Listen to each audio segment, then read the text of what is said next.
Alors, les cancers différenciés de la thyroïde sont les cancers plus fréquents parmi les cancers thyroïdiens. Il comprend les cancers qui s'appellent papillaires, vésiculaires, oncocytaires et peu différenciés.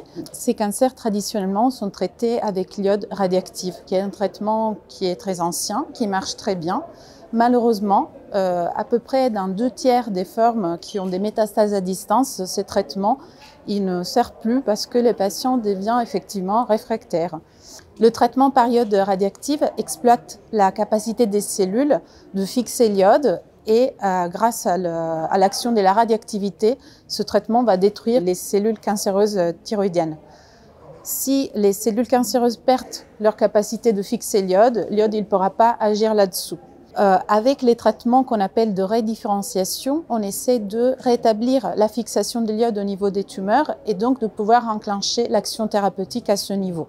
On parle maintenant des cancers médulaires de la thyroïde. Ils sont des formes plus rares de cancers thyroïdiens. Ils représentent environ le 5% de tous les cancers thyroïdiens.